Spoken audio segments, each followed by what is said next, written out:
Every club. Every day.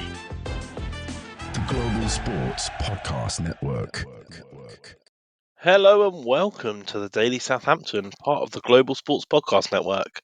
My name is Greg Elliott, and as always, I'm joined by my wonderful co-host, Zach Ingo Finch. How you doing, Zach? Yeah, all right, mate. Just feels a bit weird. I don't know how I feel going into games anymore. It's just season feels a write-off at this point. So Something really weird about football on a Thursday night as well, although something our opponents are much more familiar with in the last 5 or 6 years. But before we get into the game, I guess since we last spoke publicly, some interesting news from the club about Henrik Kraft stepping down. I know you shared your thoughts a bit on it yesterday in the crossover episode, but yeah, quote unquote, stepping down is where I'm at. Again, it's really, as we've constantly pointed out, it's really nice that we've got a fancy new pub at St Mary's. But apparently they let the football go to absolute pot during that time. And it seems like somebody's finally taken notice. yeah, it's nice to get acknowledgement of that because we've been saying it, and it's been the discourse amongst other, podcasts and social media for a while, and it's nice to see actual acknowledgement of that and step forward. Is it within their power to now go out and make the right hires to do that? Well, the jury's out for me, but it's good to see them trying. Yeah, I hope they can. I was having a back and forth with one of the people we interact with on Twitter quite regularly, and it's kind of like, oh well, if they're hopefully bringing in some footballing heads, it makes me feel more confident.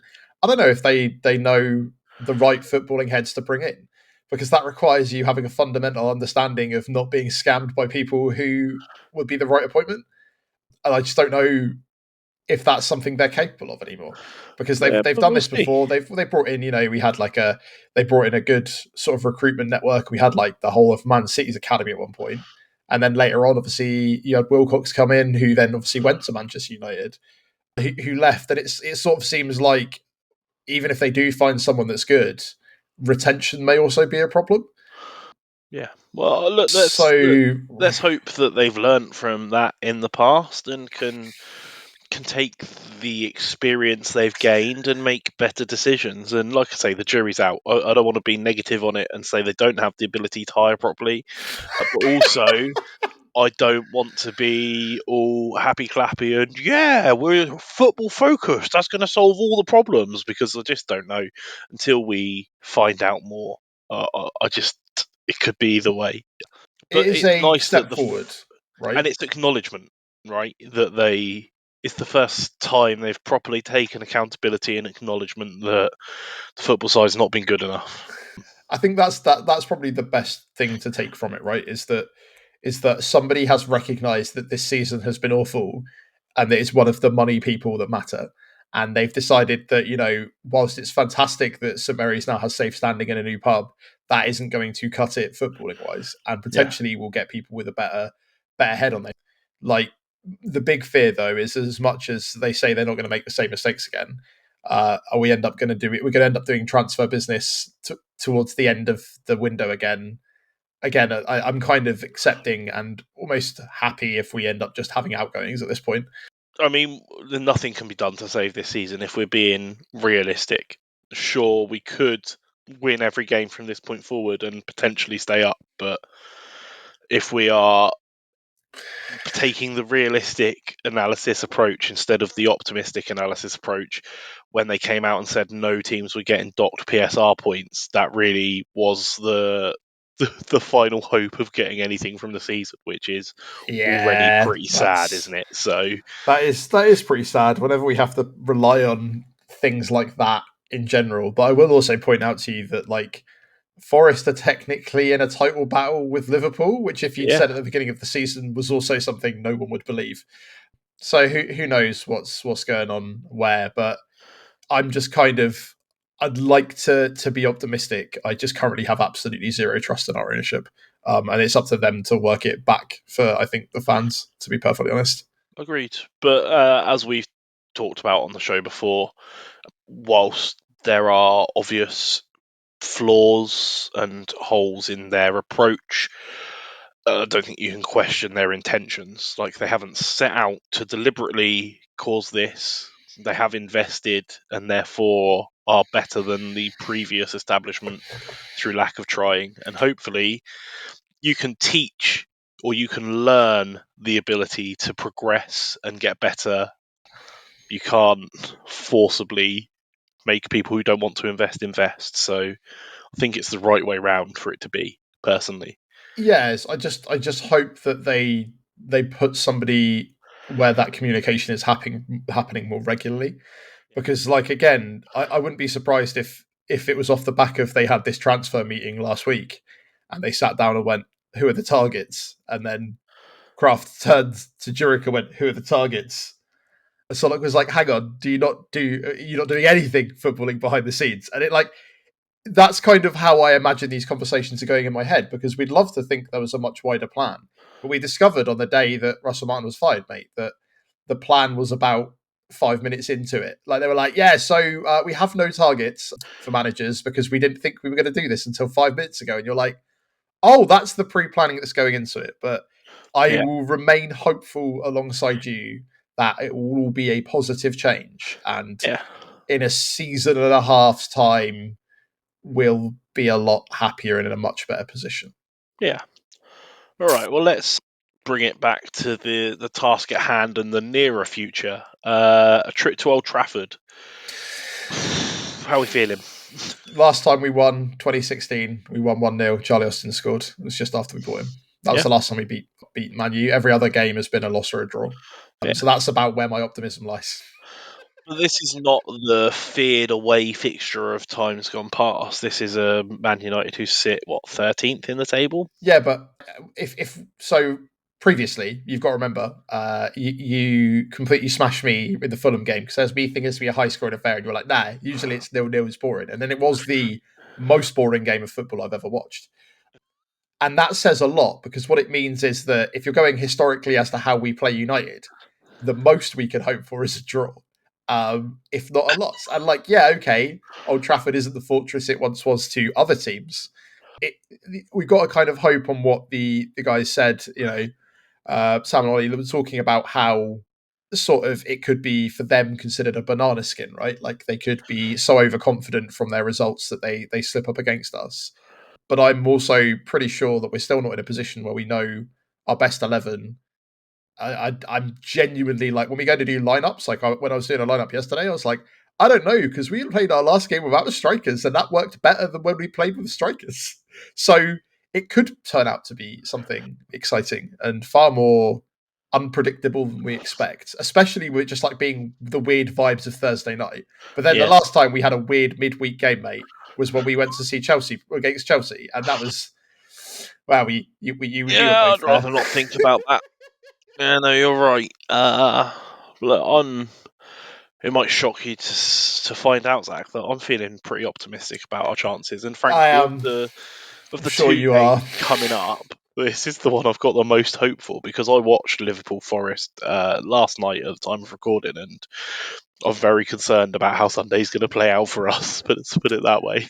I love to think that, I reckon when you were doing that list of teams you thought we'd beat at the beginning of the season, I bet you any money that you probably had us being able to take points 6 away from points Forest. from Forest, 100%. Yeah, There it is. I'm pretty sure in my predictions I had them to go down. So, oh, what a world we live in, mate! Eh? But yes, how exciting!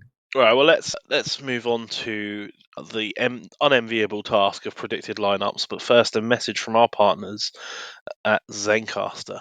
So here at the Global Sports Podcast Network, we spent a lot of time selecting our delivery platform. Zencaster came out the clear winner, with 4K video recording from your phone and AI editing that automatically removes all those ums and ahs. It's super easy to start a podcast that sounds great and is delivered efficiently. If you're ready to tell your story, check out the link in the show description and learn more about Zencaster. Okay, mate. Untraditionally, I'm going to take the reins here instead of throwing over to you immediately. And my prediction for the team lineup can very much be summarised by I don't see a lot of changes from the weekend coming. Yeah, How are you? Yeah. How are you? that's kind of what I said. Maybe one, maybe two, maybe Bree for Wood. That might be the only change I see. Yeah, so that was basically pretty much what I said. Maybe Suguar on the right, as again with Carl Peters. I, my my concern is whether or not we go back to actually having a striker, because I don't know whether or not we're expecting to be dominated by Manchester United. I feel like we should. In which case, is he going to want a big man at the end and potentially put Tall Paul up there? But again, like it was the only time in recent history we've had like a win that was also quite comfortable, since probably the Cardiff game, right? And that was so far at the beginning of the season. Pretty sure it feels like a millennia ago. And even then, we still conceded three. So, like, so yeah, I guess if it's not broken, don't fix it.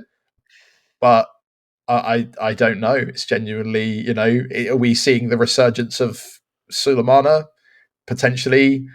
I mean, you'd be daft to not have him in the starting 11 based off of that performance. And I know that it was a lower opposition. I know that Man United are not Swansea, but you've got to go on confidence and form. Yeah, and that's pretty much like what we've been lacking throughout the entirety of the season. And one of the problems that the side hasn't remained settled, or even when the side was settled, that was, I think, one of the biggest problems, when we were constantly screaming for something to change because we were putting the same lineup out week in, week out that was miserable. But yeah, if you win 3-0, why would you change that?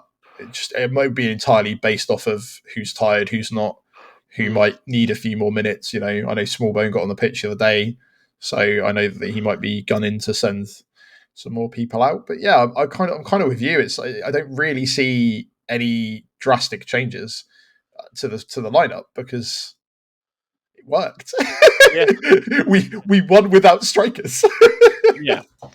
And yeah, it comes a lot from the way we played and the positioning, and truthfully, because Swansea were very poor. But even so, it seems daft that you would pull that off successfully and then immediately go back to exactly what wasn't working previously. Yeah, it's I don't know. It'll be an interesting one. The flip side, as I pointed out yesterday, on the other side of things is like Jurek has more than one plan, so Hmm. it might be that he decides to mix things up because he's seen the way that Man U have played and wants to play in a specific way, and we do something slightly different. So this is Hmm. where the other side comes in, is that, well, we might decide to do something a bit more, tactically We fancy different. Cameron Archer's pace against Harry Maguire, definitely. Yeah, Like, that's what I mean. So it's like, but those could obviously come as changes as the game goes on, and you could start the hmm. same way that you went. But yeah, it's difficult, I guess, to preview. And I know that obviously, and the thing is, especially with Manchester United at the moment, is that on their day they could be incredible, and then on the other day, that it is like playing championship opposition. So, Yeah, it's really fascinating sort of metrics with them, where it just really entirely depends which team show up. But I guess mm, it's the same from us, whereas we've had games this season where we've performed well and still lost, but have performed. And then also we've had days where we don't look like we want to be there. So I don't know. I guess from both teams' perspective, it depends who can be bothered to play on a Thursday night, right? Is that really what it's going to come down to? pretty much. But again, this is the cynic in me. We are coming to an end, to the January window. I feel like some players might want to get picked up in that window if Their they opportunity are. to put themselves on display. Yeah, and like I know that people aren't like, If it's going to get them playing, though, I'd take it. That's how bad it's been.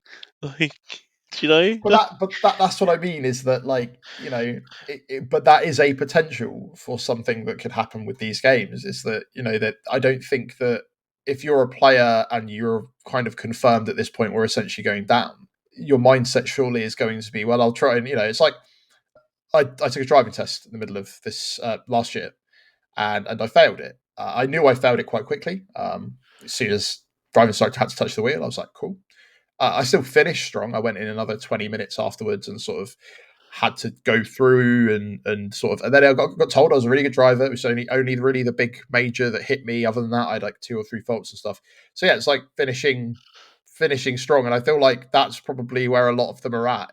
Is that there are going to be those that are just like, well, I failed, down tools, may as well drive back to the centre, and there'll be the others that are kind of like, well, I want to push on and see what I can do for the best of the season, but also because it might. I reckon with a couple of them, it's probably to put themselves into the shop window more. But also, as you pointed out, if it means they put a performance in, do we really care?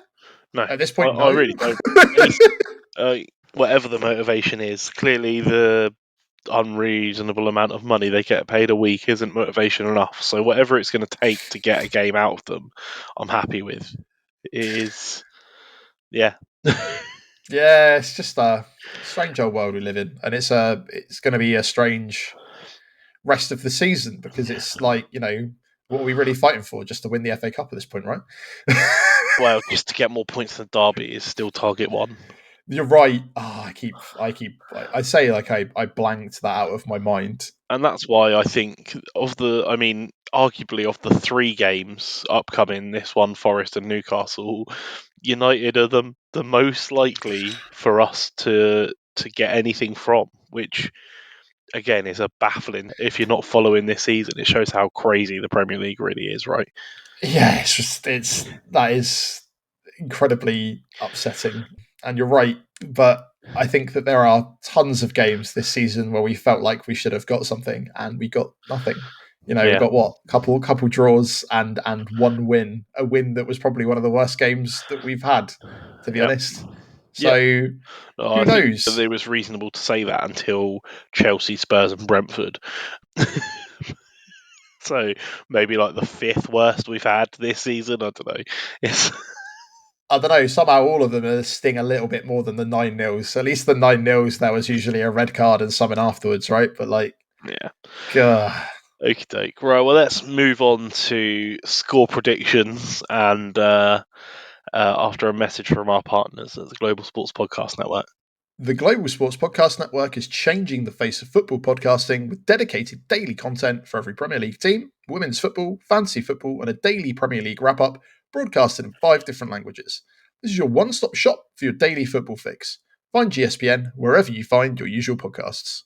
Okay, so remind me, Zach, from yesterday, what was your score prediction? I had a heart and head one, and my heart wants to go 2-1, and that was mainly for you because I know that you can't bring yourself to somehow ever predict the Saints' loss, which is at this point makes me worry for your sanity. So I said 2-1, and I can't exactly remember who I said scored. Maybe Matty Fernandez, because I think he deserves one, and he's the one that I really want everyone to stop looking at. Please don't pay attention to him. Let us have him in the Championship, please. But my head says, well, the last time we got beaten pretty comfortably. And I would say 3-0. And also, they've got a out of form striker who is struggling for goals, Greg. Oh, no. So you know what that means, don't you? It means that he's going to score a hat-trick. So that's what I said. So yeah, I said, like, my realistic score prediction is probably 3-0 to Manchester United, which wouldn't be the worst thing in the world, but I think it would harm the confidence we've built coming off of that one game. So to be honest, even a draw, at least with goals, will be something to build on that's more than what we've had the entirety of the season. Really, that's what I'm really hoping for. But yeah, I just can't see past us being beaten in the middle of the week because it's like everyone's looked at their clock and gone, "Oh, it's Thursday. Oh, right, yeah, we've got to play tomorrow." Yeah, makes sense. Hard to prepare yourself for a game on a weird day. All right, well, I'm going to go 2-0 Saints.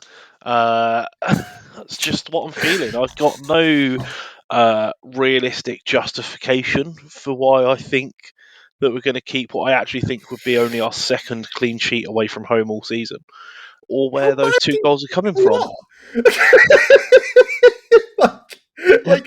Can't even Swansea had a deflection off the post. Come on.